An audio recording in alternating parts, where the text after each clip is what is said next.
Hi friends, welcome to my channel voice of Vishnuvardhan. ఈరోజు చెన్నై వేదికగా RCB versus CSK match జరుగుతుంది.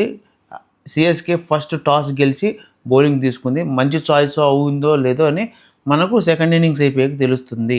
అయితే ఇప్పుడు ఓవరాల్గా మనం స్టాట్స్ గురించి మాట్లాడుకుందాం. వీళ్ళిద్దరి మధ్యన బాగానే జరిగింది. స్టాట్స్ అంటే వీళ్ళిద్దరి మధ్య మంచిగానే టఫ్ ఫైట్ జరిగింది. టఫ్ ఫైటే చాలాసార్లు జరిగింది. ఎన్నిసార్లు జరిగిందంటే దాదాపు ఈ లాస్ట్ 5 మ్యాచెస్లో చూసుకుంటే 5 మ్యాచెస్లో 2 రాయల్ ఛాలెంజర్స్ బెంగళూరు గెలిచింది, 3 చెన్నై సూపర్ కింగ్స్ గెలిచింది. ఇక్కడ మాట్లాడుకోవాల్సిందంటే చపాక్ స్టేడియంలో ఈ ఆర్సీబీ గెలిచి 9 ఇయర్స్ అవుతుంది. నిజంగానే 9 ఇయర్స్ అవుతుంది. స్టాట్స్ చూస్తుంటే అదే తెలుస్తుంది. ఎప్పుడో 2008లో గెలిచింది, తర్వాత మళ్ళీ గెలిచింది లేదు. సరే, అయితే ఇప్పుడు మనం మ్యాచ్లోకి వెళ్దాం. ఫస్ట్ ఇన్నింగ్స్లో ఎలా జరిగింది చూద్దాం.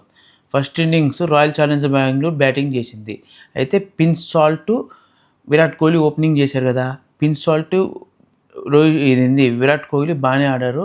45 రన్స్ పార్ట్నర్షిప్ చేశాడు. పిన్ సాల్ట్ 32 రన్స్ దగ్గర కొట్టాడు. తర్వాత విరాట్ కోహ్లీ 31 రన్స్ కొట్టాడు. దేవదర్ పట్కల్ 27 రన్సే కొట్టాడు. రచిత్ పాటిదార్ 51 రన్స్ కొట్టాడు. లివింగ్ స్టోన్ 10 రన్సే కొట్టాడు. జితేందర్ శర్మ 12 రన్స్ కొట్టాడు. టిమ్ డేవిడ్ 22 రన్స్ కొట్టాడు. తర్వాత కునాల్ పాండే 0, భువనేశ్వర్ కుమార్ 0. అయితే ఏం చెప్పాలంటే టిమ్ డేవిడ్ చేసిన మంచి పని ఏంటంటే ఫైనల్ ఓవర్లో లాస్ట్ ఓవర్లో 22 రన్స్ స్కోర్ చేయగలిగాడు. అది హెల్ప్ అయింది. ఏంటంటే 176 దగ్గర 7th వికెట్ పడి ఉన్నా కూడా టిమ్ డేవిడ్ 22 రన్స్ స్కోర్ చేసి మ్యాచ్ని 196 దాకా తీసుకెళ్ళాడు. అది బెస్ట్. ఏంటంటే 45 రన్స్ దగ్గర ఫస్ట్ వికెట్ పడింది. తర్వాత 76 దగ్గర సెకండ్ వికెట్ పడింది. 111 రన్స్ దగ్గర థర్డ్ వికెట్ పడింది. 145 దగ్గర 4 వికెట్స్ పడింది. తర్వాత 172 దగ్గర 5, 176 దగ్గర 6th, 177 దగ్గర 7. లాస్ట్ 5 రన్స్ 7 వికెట్స్ పడిపోయినాయి. లాస్ట్ ఓవర్లో ఆ టిమ్ డేవిడ్ కొట్టిన 20 రన్స్ ఇప్పుడు హెల్ప్ అవుతుందా లేదా అనేది మనం చూడాలి. అయితే ఇప్పుడు బౌలింగ్ గురించి మాట్లాడుకుంటే ఖలీద్ అహ్మద్ 4 ఓవర్స్ వేసి 22 రన్స్ ఇచ్చి 1 వికెట్ తీశారు 7 ఎకానమీతో. తర్వాత రవిచంద్రన్ అశ్విన్ 2.2 ఓవర్స్ వేశాడు, 22 రన్స్ ఇచ్చాడు, 1 వికెట్ తీశాడు, 11 ఎకానమీతో బౌల్ చేశాడు.